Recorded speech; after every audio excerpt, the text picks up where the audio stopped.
الحمد لله رب العالمين، والصلاة والسلام على أفضل الأنبياء والمرسلين وعلى آله وأصحابه أجمعين. قال الله تبارك وتعالى في كلامه المجيد: يرفع الله الذين آمنوا منكم والذين أوتوا العلم درجات. صدق الله خالقنا العظيم وصدق رسوله النبي الكريم الأمين. إن الله وملائكته يصلون على النبي يا أيها الذين آمنوا صلوا عليه وسلموا تسليما. الصلاة والسلام عليك يا سيدي يا رسول الله وعلى آلك وأصحابك يا سيدي يا حبيب الله. صلاة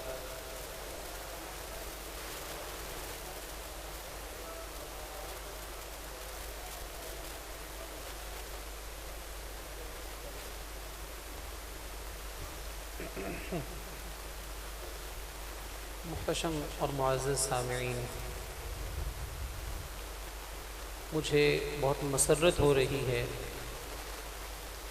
کہ مجلس علماء نظامیہ حافظ آباد نے اس پروقار سیمینار کا اہتمام کیا ہے. میں بحیثیت ناظم اعلیٰ یہاں کی تمام عہدیداران کو، بالخصوص صدر حافظ آباد مولانا پروفیسر فیض رسول سیالوی صاحب کو اور ناظم اعلیٰ مولانا عبد الرؤوف صاحب کو دل کی عطا گہرائیوں سے مبارکباد پیش کرتا ہوں. اور مجھے یہ بات کہنے میں کوئی باک نہیں کہ حافظ آباد کی عہدیداران پاکستان بھر میں بہتر کارکردگی دکھانے والوں میں سر فہرست ہیں. اللہ کریم ان کی کاوشوں میں اور ترقی عطا فرمائے. کچھ منٹ کے لیے میں آپ کے سامنے علم دین کے فوائد اور علم دین حاصل نہ کرنے کے نقصانات کے حوالے سے بات کرنا چاہتا ہوں. اگر ہم علم دین حاصل کرنے کے فوائد کی ایک فہرست بنائیں تو ایک لمبی فہرست ہوگی. مختصراً یہ کہ علم دین حاصل کرنے کا ایک فائدہ یہ ہے کہ جو بندہ دین سیکھنے پر لگ جاتا ہے اللہ اسے اپنی رضا عطا فرما دیتا ہے. علم دین حاصل کرنے کا دوسرا فائدہ یہ ہے کہ اس علم کی برکت سے اللہ تعالیٰ ایمان کو محفوظ فرما دیتا ہے. انسان کو ایمان کی سلامتی نصیب ہوتی ہے. علم دین حاصل کرنے کا ایک فائدہ یہ بھی ہے کہ جو بندہ علم دین حاصل کرے اس کی زندگی کے ہر لمحے میں اس کے نامہ اعمال میں نیکیاں لکھی جاتی رہتی ہیں. بلکہ زندگی تو کیا، بندہ قبر میں پہنچ جاتا ہے پھر بھی اللہ کی رحمت سے اس کے نامہ اعمال میں ثواب کا اضافہ ہوتا رہتا ہے. علم دین حاصل کرنے کا ایک فائدہ یہ بھی ہے کہ جو بندہ اس راستے پر لگ جاتا ہے، اللہ کی رضا کا طلبگار ہو کر علم دین حاصل کرتا ہے، اللہ کریم اسے وہاں سے رزق دیتا ہے جہاں سے اس کا گمان بھی نہیں ہوتا. علم دین کے ذریعے اللہ دونوں جہانوں کی عزتیں عطا فرماتا ہے، دنیا میں بھی اور آخرت میں بھی.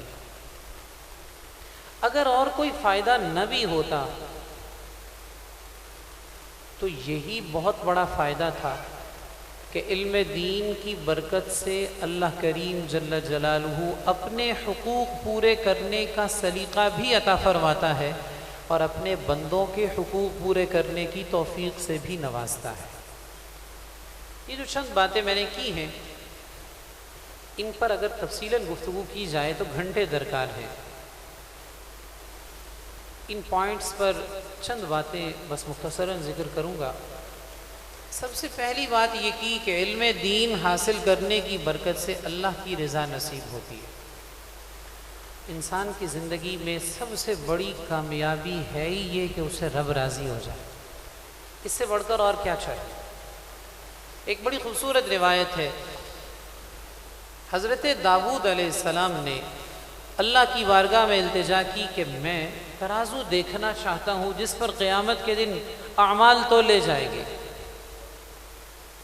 اللہ نے ان کی خواہش کو پورا کرتے ہوئے انہیں وہ ترازو دکھا دیا، ان پر ایک کیفیت طاری ہو گئی، اور جب اس کیفیت سے باہر آئے تو پوچھنے لگے، یا اللہ اتنا بڑا ترازو جس کے ایک پلڑے کی وسعت زمین و آسمان سے زیادہ ہے، اس ترازو کو کون بھر سکتا ہے؟ اتنی نیکیاں کس کے پاس ہوں گی کہ یہ ترازو بھر جائے؟ تو باری تعالیٰ نے ارشاد فرمایا، اے داؤد جس پر میں راضی ہو جاؤں، جسے میری رضا نصیب ہو جائے، اسے آدھی کھجور خیرات کرنے پر بھی اتنا ثواب دے دیتا ہوں کہ یہ سارا ترازو بھر سکتا ہے۔ زمین و آسمان کی وسعتیں جس میں نہیں سما سکتی، وہ ترازو رب کی رضا مل جائے تو آدھی کھجور صدقہ کرنے پر بھی بھر سکتا ہے۔ تو اللہ کی رضا سب سے بڑا مقصود ہے، سب سے اعلیٰ چیز ہے، اور علم دین حاصل کرنے میں اس سے بڑی سعادت کیا ہو سکتی ہے کہ جو دین کے راستے پر چلتا ہے اللہ اسے راضی ہو جاتا ہے۔ ایک حدیث پاک میں ہے، کثیر بن قیس تابعی ہے، کہتے ہیں میں دمشق میں، شام کے کیپٹل دمشق کی جامع مسجد میں سیدنا ابو درداء حکیم الامت رضی اللہ تعالیٰ عنہ، جنہیں حضور نے اس امت میں دانا اور حکمت والا فرمایا، ان کے پاس حاضر تھا۔ ایک بندہ آیا اور اس نے آ کر کہا، یا ابا الدرداء جئتک من مدینۃ الرسول، جئتک من المدینۃ مدینۃ رسول اللہ صلی اللہ علیہ وسلم لحدیث بلغنی انک تحدث بہ۔ اے ابو الدرداء میں آپ کے پاس مدینہ پاک سے حاضر ہوا ہوں، سرکار دو عالم صلی اللہ علیہ وسلم کے شہر مبارک مدینہ منورہ سے شام میں حاضر ہوا ہوں، صرف اس لیے کہ مجھے پتہ چلا ہے آپ نے ایک حدیث اپنے کانوں سے حضور سے سنی ہے اور آپ اسے بیان کرتے ہیں، تو میں چاہتا ہوں کہ جن کانوں نے آپ نے خود حضور سے سنی ہے تو آپ کی زبان سے وہ حدیث سنوں، اس لیے میں مدینہ منورہ سے یہاں پر آیا ہوں۔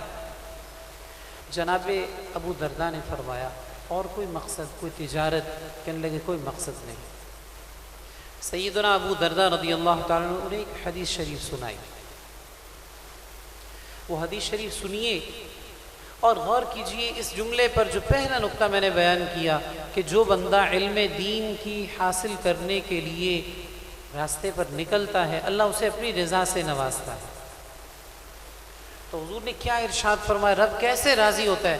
جناب ابو درداء نے وہاں مدینہ منورہ سے شام کا سفر کر کے آنے والے کو حدیث شریف سنائی، من سلک طریقا یلتمس فیہ علما سہل اللہ لہ طریقا الی الجنہ۔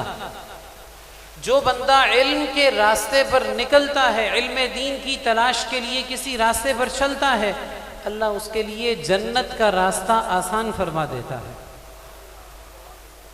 دوسرا جملہ ارشاد فرمایا، وَإِنَّ الْمَلَائِكَةَ لَتَضَعُ أَجْنِحَتَهَا رِضًا لِطَالِبِ الْعِلْمِ۔ علم کے طلبگار کے لیے، دین کے طالب علم کے لیے، اس کی خوشی کے لیے اللہ کے فرشتے پر بچھاتے ہیں۔ تیسرا جملہ ارشاد فرمایا، وَإِنَّ طَالِبَ الْعِلْمِ يَسْتَغْفِرُ لَهُ مَنْ فِي السَّمَاءِ وَالْأَرْضِ حَتَّى الْحِيتَانِ فِي الْمَاءِ۔ علم دین کے طلبگار کے لیے زمین و آسمان کی ساری مخلوق رب کی بارگاہ میں استغفار کرتی ہے، حتیٰ کہ پانی میں مچھلیاں بھی اس کے لیے استغفار کرتی ہیں جو دین کی تلاش کے لیے نکلتا ہے۔ مزید فرمایا، وَإِنَّ فَضْلَ الْعَالِمِ عَلَى الْعَابِدِ كَفَضْلِ الْقَمَرِ عَلَى سَائِرِ الْكَوَاكِبِ۔ ایک طرف وہ بندہ ہے جس نے فرض علوم سیکھے لیکن عبادت میں مشغول ہے، اس کا مشغلہ، اس کا روزانہ کا معمول علم دین سیکھنا اور سکھانا نہیں، عبادت ہے، بس اس نے فرض علوم سیکھے ہیں۔ اور دوسری طرف وہ بندہ ہے جو فرض عبادات پوری کرتا ہے لیکن اس کا مشغلہ علم ہے، علم سیکھنا اور سکھانا اس کا اوڑھنا بچھونا ہے، تو حضور نے فرمایا اس عالم کی فضیلت اس عابد پر ایسے ہے جیسے 14ویں کے چاند کو ستاروں پر فضیلت حاصل ہے۔ یہ ساری فضیلتیں کیوں ملی؟ ظاہر ہے کہ کسی کو جو فضیلت ملے وہ رب تعالیٰ عطا فرماتا ہے، تو رب کی رضا ملنے کے سبب یہ ساری سعادتیں میسر ہو رہی ہیں۔ تو علم دین حاصل کرنے کا سب سے پہلا فائدہ بھی اور بنیادی مقصد بھی، یعنی ایک تو یہ ہے کہ علم سیکھنے کا فائدہ کیا ہوگا، اور ایک یہ کہ علم کیوں سیکھیں۔ علم دین گھر سے سیکھنے کے لیے آئے تو ہمارا ٹارگٹ کیا ہونا چاہیے، مقصد کیا ہونا چاہیے؟ علم دین کا سب سے پہلا مقصد بھی اور اس کا سب سے پہلا فائدہ بھی یہ ہے کہ جو دین سیکھنے لگ جاتا ہے اللہ کریم اسے اپنی رضا سے نواز دیتا ہے، اسے راضی ہو جاتا ہے۔ ہمارے ہاں چونکہ مادیت پرستی کا دور ہے، ہر بندے کے ذہن میں یہ سوال ہے کہ فلاں کام کریں گے تو پیسہ کتنا ملے گا، فائدہ کیا ہوگا، اس سے دنیاوی منافع کیا میسر ہوں گے۔ بلکہ ہمارے ہاں بہت سے لوگ اپنے بچوں کو علم دین سیکھنے کے لیے اس لیے متوجہ نہیں کرتے، کہتے ہیں مولوی بن گیا تو کھاوے گا کتوں، دین پڑھے گا تو کھائے گا کتوں۔ باری تعالیٰ جل مجد العزیز نے ایسی سوچ رکھنے والوں کو کہ کھائے گا کہاں سے، ایسی سوچ رکھنے والوں کو قرآن مجید میں ارشاد فرمایا، جنہیں اولاد کی روزی کی فکر کھائے جاتی تھی دور جاہلیت میں، کھائیں گے کہاں سے؟ باری تعالیٰ نے انہیں ارشاد فرمایا نحن نرزقکم و ایاہم، بچوں کی روزی کی فکر کرنے والوں تمہیں بھی ہم روزی دیتے ہیں، انہیں بھی ہم روزی دیں گے۔ تم کہاں سے کھاتے ہو؟ تمہارے پاس جب پیدا ہوئے تھے تو کون سا سرٹیفکیٹ تھا کہ تمہاری ماہانہ اتنی روزی ہوگی؟ اگر تمہارے پاس کوئی ضمانت نہیں تھی، ہم تمہیں رزق دے رہے ہیں، تو جیسے تمہیں دے رہے ہیں تمہارے بچوں کو بھی دیں گے۔ تو روزی کی فکر سے انسان علم دین سے محروم رہ جائے تو اس سے بڑی کج فہمی کیا ہو سکتی؟ امام اعظم ابو حنیفہ روایت کرتے ہیں حضرت عبداللہ بن بصر سے، صحابی رسول رضی اللہ تعالیٰ عنہ، وہ کہتے ہیں میں نے سرور عالم صلی اللہ تعالیٰ علیہ وسلم کو ارشاد فرماتے سنا، من تفقہ فی دین اللہ کفاہ اللہ تعالی مہمہ ورزقہ من حیث لا يحتسب۔ حضور نے ارشاد فرمایا جو اللہ کے دین کو سمجھتا ہے، تفقہ فی دین حاصل کرتا ہے، دین کی فقاہت کی دولت نصیب ہونے کی یہ برکت ملتی ہے کہ اس کی ساری مشکلات میں بھی اللہ اسے کافی ہوتا ہے، اور وہاں سے اسے روزی عطا فرماتا ہے جہاں سے اس کا گمان بھی نہیں ہوتا۔ دین پڑھے گا تو کھائے گا کہاں سے؟ وہاں سے کھائے گا جہاں سے نہ تمہارا گمان ہے نہ اس کا گمان ہے، نہ تم سوچ سکتے ہو کہاں سے کھائے گا، نہ وہ سوچ سکتا ہے کہاں سے کھائے گا، وہاں سے اللہ روزی عطا فرمائے۔ تو علم دین سیکھنے والوں کو کبھی اس فکر میں نہیں رہنا چاہیے کھائیں گے کہاں سے، جہاں سے ساری دنیا کھاتی ہے وہیں سے ہم بھی کھائیں گے۔ اور دوسری بات یہ کہ کبھی بھی انسان کو یہ سوچ کر دین کے راستے سے پیچھے نہیں ہٹنا چاہیے۔ بہت سے لوگ ایسے ہوں گے، میرے سامنے اس وقت دینی مدارس کے عزیز بھی تشریف فرما ہے، بہت سے عزیز ایسے ہوتے ہیں جو دین پڑھنے کے ساتھ اصلی علوم حاصل کرتے ہیں، اچھی بات ہے، لیکن اصلی علوم کو ترجیح نہیں ہے، ترجیح دین کے علوم کو۔ اصلی علوم ایک اضافی چیز ہے، کچھ حاصل کر لیں تو ایسے ہے جیسے آپ نے ایک تیر سے 2 شکار کر لیے، ایک وقت میں 2 فائدے حاصل کیے، لیکن بنیادی مقصد دین کا علم ہے۔ اور کبھی بھی یہ سوچ نہیں ہونی چاہیے کہ دین پڑھیں گے تو کھائیں گے کہاں سے۔ آپ غور کیجئے ارشاد باری تعالیٰ جو میں نے شروع میں پڑھا، یرفع اللہ الذین آمنوا منکم والذین اوتوا العلم درجات۔ باری تعالیٰ جل مجد العزیز نے ارشاد فرمایا اللہ تعالیٰ ایمان والوں کو اور علم والوں کو کئی درجے بلندیاں عطا فرماتا ہے. ایمان والوں کو اور علم والوں کو درجوں بلندیاں عطا فرماتا ہے. جسے رب بلندیاں عطا فرمائے دنیا میں کس کی طاقت ہے کہ اسے پستی کا شکار کرے؟ یہاں ایک غلط فہمی ذہن میں یہ ہوتی ہے کہ بہت سارے لوگوں کی نظر میں علماء کی قدر نہیں، بہت سارے لوگ علماء کو عزت کی نگاہ سے نہیں دیکھتے. ڈبو قسم کے لوگ جن کی نظر میں نہ دین کی وقعت ہے نہ علم دین کی وقعت ہے، وہ علماء کو قدر کی نگاہ سے نہیں دیکھتے بلکہ بہت سے بدبخت مذاق بھی اڑاتے ہیں. تو اس کنفیوژن میں بھی بہت سے لوگ دین سے دور ہو جاتے ہیں کہ اگر عالم بن گئے تو لوگوں کی باتیں بھی سننا پڑ سکتی ہیں. یاد رکھیے دنیا میں کوئی بھی ایسا شخص نہیں جس کی ہر ایک عزت کرتا ہو. دنیا میں کوئی بھی ایسا شعبہ نہیں جس شعبہ والوں کو ہر ایک عزت کی نگاہ سے دیکھتا ہو. کسی بھی شعبہ والوں کو عزت کی نگاہ سے وہی دیکھتا ہے جو اس شعبہ سے وابستہ ہے اور اس شعبہ کی اہمیت سمجھتا ہے. میں ایک چھوٹی سی مثال دیتا ہوں.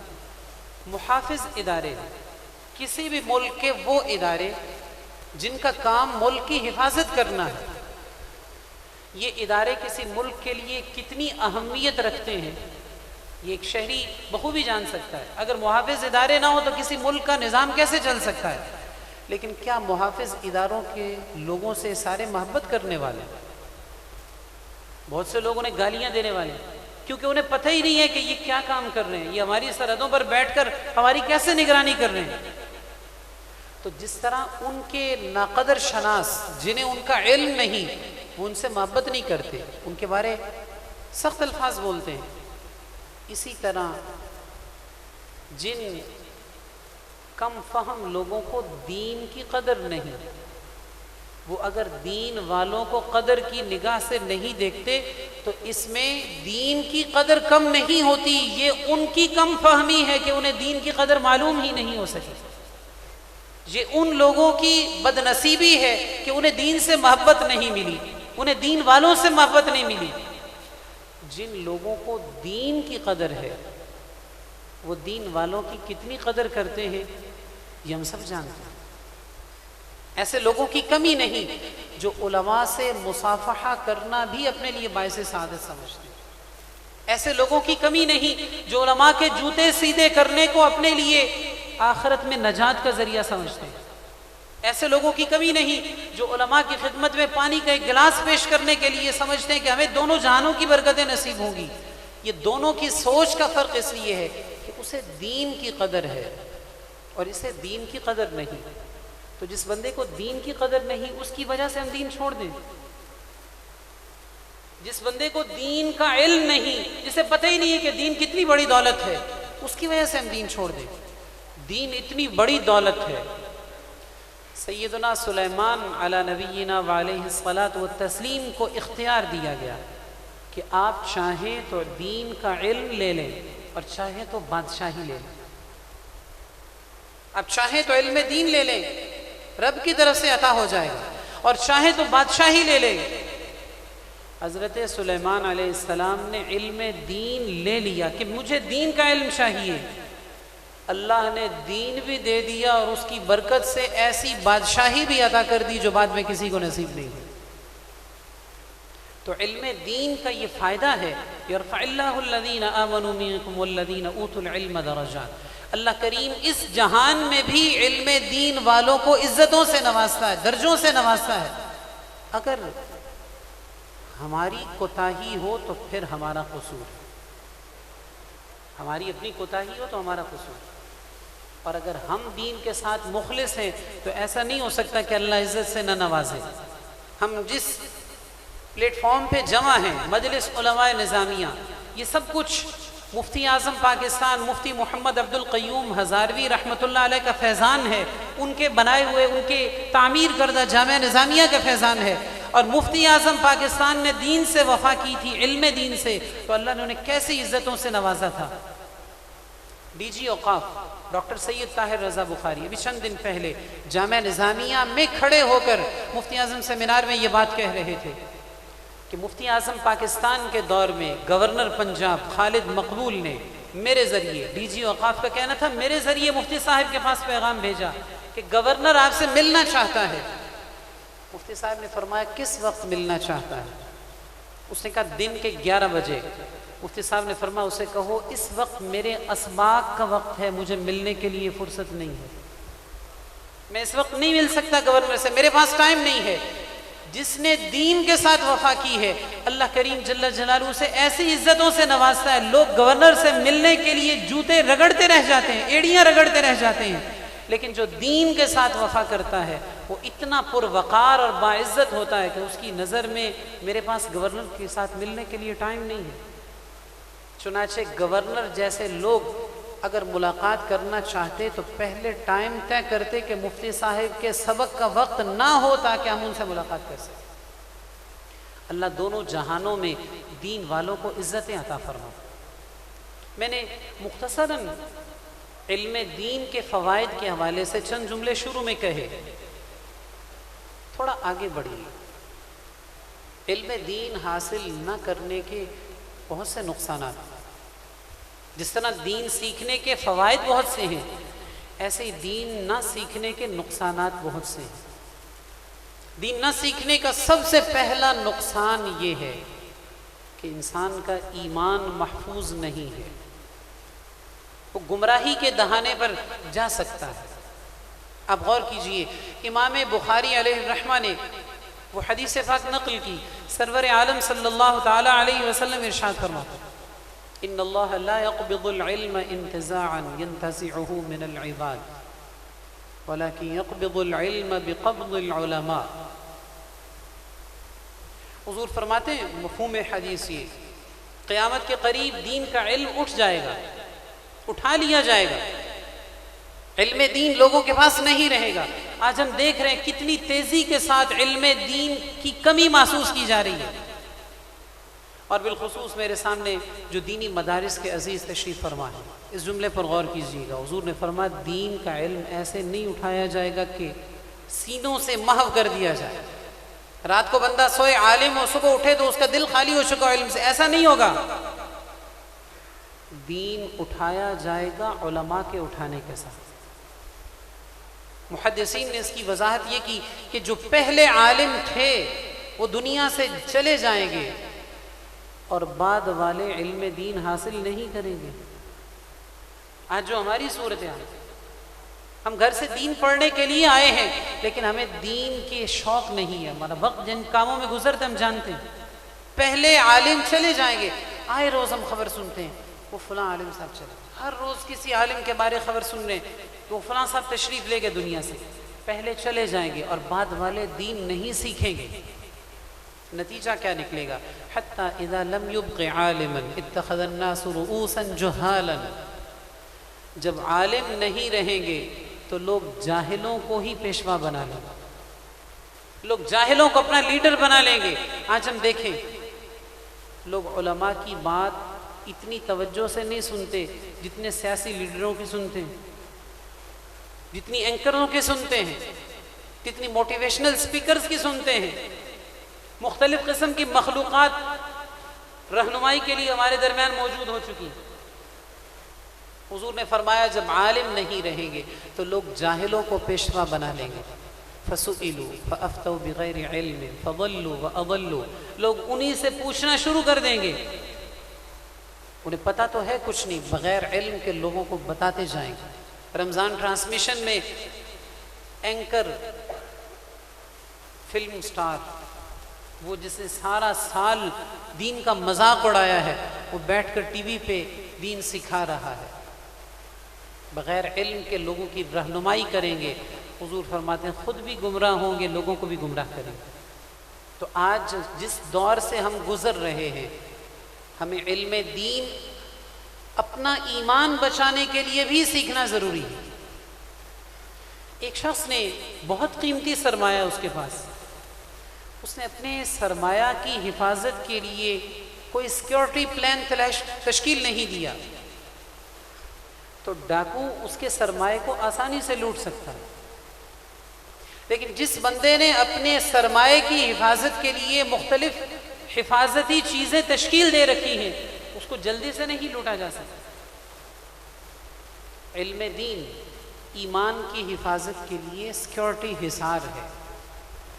جس بندے کے پاس علم دین نہیں وہ کبھی کسی انجینئر کے ہاتھ چڑھ جائے گا، کبھی کسی نائک کے ہاتھ چڑھ جائے گا، کبھی کسی اینکر کے ہاتھ چڑھ جائے گا، کبھی کسی کو دین کے حلیے میں، دین کے لبادہ میں ملبوس دیکھ کر اس کے دام میں پھنس جائے گا، اس لیے کہ اسے پتہ کچھ نہیں ہے۔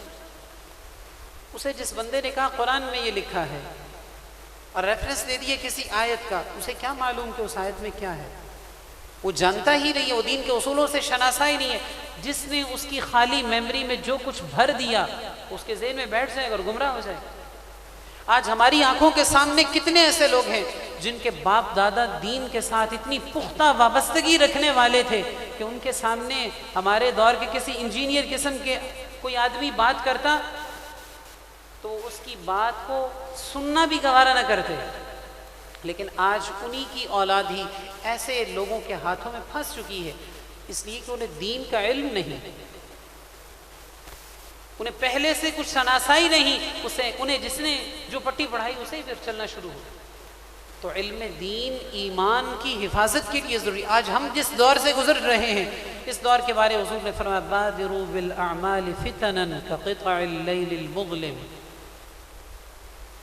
وہ دور آنے سے پہلے اچھے اعمال کر لو، جلدی جلدی اچھے اعمال کر لو قبل اس کے کہ وہ دور آ جائے جب تاریک رات جیسے فتنے چھا جائیں گے۔ یصبح الرجل مؤمنا ویمسی کافرا، آدمی صبح کو مسلمان ہوگا شام کو اسلام سے ہاتھ دھو بیٹھے گا، شام کو مسلمان ہوگا صبح اس کے پاس ایمان کی دولت نہیں ہوگی۔ اتنا جلد اسلام سے برگشتہ کیسے ہو جائے گا؟ راتوں رات یا دن دھیاڑے اس کا ایمان کیسے لوٹا گیا؟ اس لیے کہ اس کے پاس اپنا ایمان بچانے کا کوئی اہتمام نہیں تھا، اس کو ایمان کی حفاظت کے لیے کوئی اس کے پاس انتظام نہیں تھا۔ ویسے تو رب ہی ایمان بچاتا ہے، لیکن جیسے ہر چیز کا کوئی سبب ہے ایسے ہی ایمان کی حفاظت کے لیے بھی اللہ نے کچھ اسباب رکھے، جن میں سے ایک علم دین ہے۔ ہمارے معاشرے میں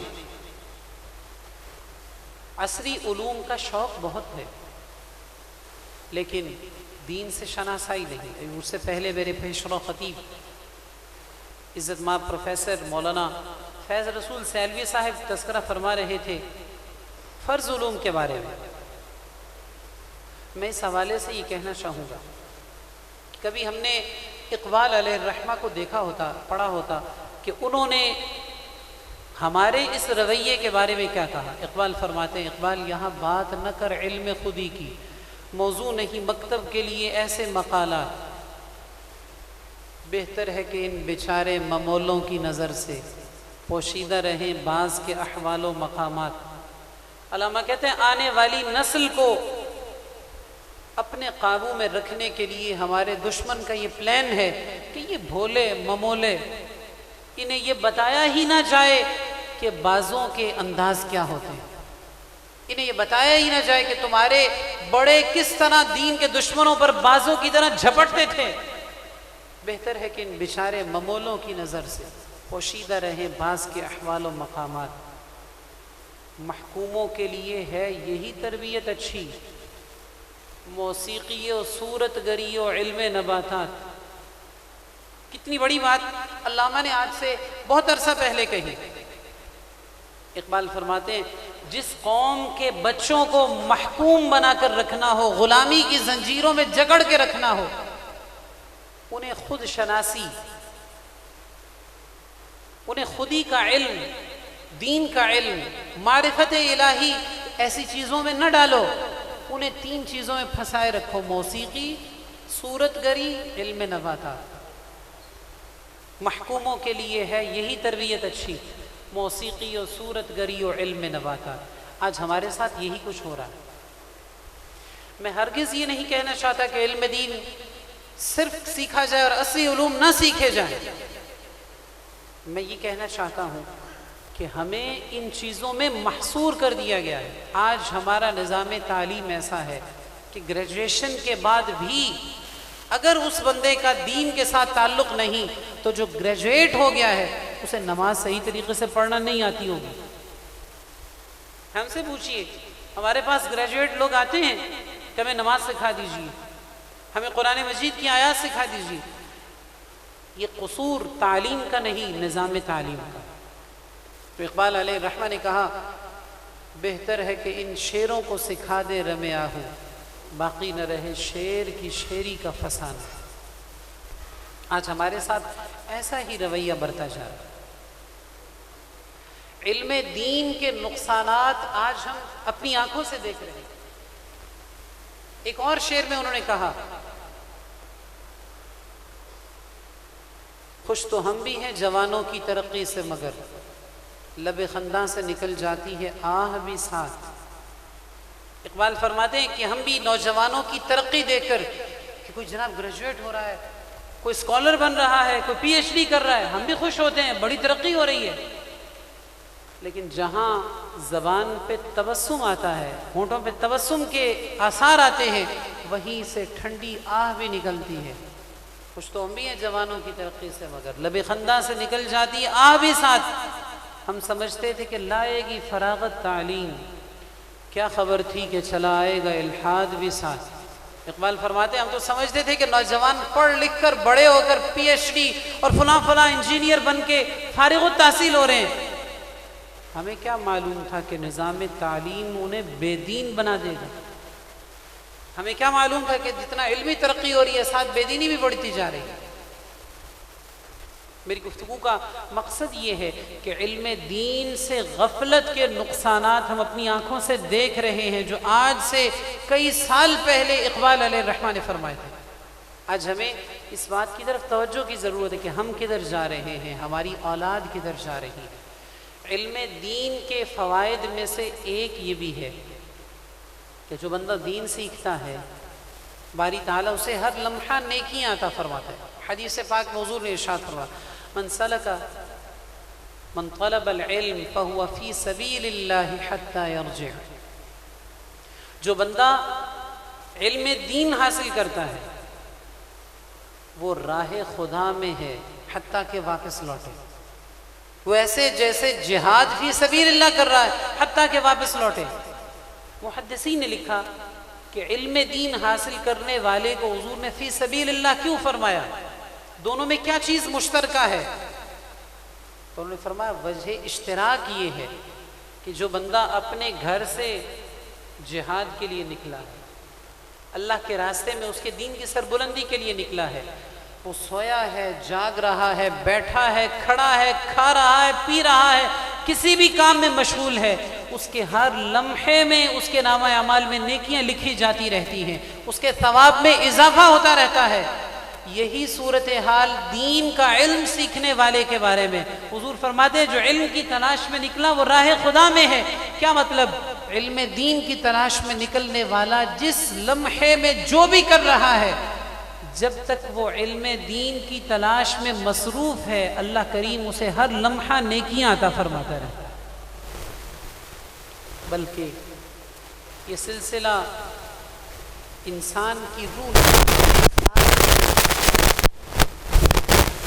نبی کریم صلی اللہ تعالی علیہ وسلم نے انسان کے مرنے کے بعد جن اعمال سے اسے نفع ملتا رہتا ہے ان میں ایک ذریعہ یہ بھی ارشاد فرمایا او علم ينتفع به۔ ایک بندہ دنیا سے چلا گیا ہے لیکن علم پھیلا گیا ہے، علمی کتابیں چھوڑ گیا ہے، تصنیفات چھوڑ گیا ہے، تلامذہ تیار کر کے گیا، لوگوں کو دین سکھا کے گیا ہے، اس کے علم سے فائدہ اٹھایا جا رہا ہے۔ بندہ قبر میں آرام سے لیٹا ہے، اس نے علم دین پھیلایا ہے تو اس کی برکت سے قبر میں بھی اس کی نیکیوں میں اضافہ ہو رہا ہے۔ اور کیا چاہیے علم دین کے فوائد؟ اور یہاں یہ بھی بات ذہن میں رہے، علم دین کیا ہے؟ ابھی جو علم کے فضائل سن رہے ہیں ہم کہ حصول علم دین کے یہ فائدہ ہے۔ علم دین کیا ہے؟ کسے علم دین کہتے ہیں؟ اچھی نیت سے کوئی بھی جائز علم سیکھا جائے تو وہ ثواب ہے، لیکن قرآن و سنت میں جن علوم کے فضائل بیان ہوئے ہیں وہ کون سے علوم ہیں؟ اعلیٰ حضرت نے ایک جملے میں بڑی خوبصورت پہچان کرائی ہے۔ فتاوی رضویہ میں آپ فرماتے ہیں علم انبیاء کی وراثت ہے، جس علم کو نبیوں کی وراثت کہا جا سکتا ہے قرآن و سنت میں اسی علم کے فضائل بیان ہیں۔ جس علم کو انبیاء کی وراثت کہا جا سکتا ہے قرآن و سنت میں جو فضائل بیان ہو اسی علم کے۔ باقی عصری علوم جائز ہوں، فرض علوم سیکھنے کے بعد سیکھے جائیں، اور اچھی نیت ہو تو ثواب ہے، دین کی خدمت کے لیے سیکھے جائے تو ثواب ہے نیت اچھی ہونے کا۔ لیکن قرآن و سنت میں جو وعدے ہیں نا، یرفع اللہ الذین آمنوا منکم والذین اوتوا العلم درجات، کہ اللہ ایمان والوں اور علم والوں کے درجے بلند فرمائے گا۔ جو یہ ارشاد فرمایا ہے کہ علم سیکھنے والے کے پاؤں کے نیچے فرشتے پر بچھاتے ہیں، جو یہ فرمایا گیا کہ وہ ہر لمحہ اسے نیکیاں ملتی ہیں، جو یہ فرمایا گیا کہ اس کے مرنے کے بعد اسے ثواب ملتا رہتا ہے، یہ فضائل اس علم کے ہیں جو نبیوں کی وراثت ہے۔ جس علم کو نبیوں کی وراثت کہا جا سکتا ہے قرآن و سنت میں اسی علم کے فضائل بیان ہوئے ہیں۔ میں اپنی گفتگو کو سمیٹنے کی طرف آ رہا ہوں۔ آخری بات یہ ہے، نبی کریم صلی اللہ تعالی علیہ وسلم کو اللہ نے معلم بنا کر بھیجا ہے، حضور سکھانے والے ہیں، وَيُعَلِّمُهُمُ الْكِتَابَ وَالْحِكْمَةَ، اور حضور نے خود فرمایا ان اللہ تعالی لم يبعثنی معنتا ولا متعنتا ولكن بعثنی معلما میسرا، اللہ نے مجھے مشکل میں پڑھنے والا یا مشکل میں ڈالنے والا بنا کر نہیں بھیجا، رب نے مجھے علم بانٹنے والا اور آسانی فرمانے والا بنا کر بھیجا۔ حضور کیا ہیں؟ معلم، سکھانے والے، علم بانٹنے والے۔ جو بندہ جس کام میں مشغول رہتا ہے اسے وہی کام کرنے والے لوگ پسند ہوتے ہیں۔ ہر بندہ اپنے شعبہ کے لوگوں سے مانوس ہوتا ہے، انہیں پسند کرتا ہے، ان کے ساتھ فرینک رہتا ہے۔ آپ آسان لفظوں میں سمجھ لیجئے، جس بندے کو تصویریں بنانے کا شوق ہے اسے اگر کوئی دوسرا فوٹوگرافر مل جائے گا تو وہ سب کو چھوڑ کر اس کے پاس پہنچ جائے گا۔ جو بندہ پولیس میں ہے اسے اپنا پیٹی پر مل جائے گا تو اس کے پاس پہنچ جائے گا۔ نبی کریم صلی اللہ تعالی علیہ وسلم معلم ہیں، دین کا علم بانٹنے والے ہیں، اور جو حضور کا یہ وصف اس کی خیرات لیتا ہے، نبی کریم صلی اللہ تعالی علیہ وسلم کے منصب سے وفا کرنے کے لیے، حضور کی غلامی کی وفا کرنے کے لیے حضور کے اس وصف کی خیرات لیتا ہے، علم سیکھتا ہے، سکھاتا ہے، نبی کریم صلی اللہ علیہ وسلم اسے خاص توجہ سے نوازتے ہیں، جسے ہم اپنے اکابر میں دیکھا کرتے ہیں۔ اللہ کریم جل جلالہ ہم سب کو علم دین سیکھنے کا شوق بھی عطا فرمائے، علم دین سیکھنے کے لیے اچھی نیت بھی عطا فرمائے، اور اللہ کریم جل جلالہ ہمیں علم دین سیکھ کر اس پر عمل کرنے اور دوسروں تک پہنچانے کی توفیق بھی عطا فرمائے۔ میں بار دیگر مجلس علماء نظامیہ پاکستان حافظ آباد کے ذمہ داران کو اس پروقار سیمینار کے انعقاد پر اور دیگر علمی سرگرمیوں میں آگے بڑھنے پر مبارکباد پیش کرتا ہوں۔ اللہ کریم جل جلالہ مفتی اعظم پاکستان علیہ الرحمہ مفتی محمد عبدالقیوم ہزاروی علیہ الرحمہ کے مشن کو ہمیں جاری رکھنے کی توفیق عطا فرمائے۔ وآخر دعوانا ان الحمد للہ رب العالمین۔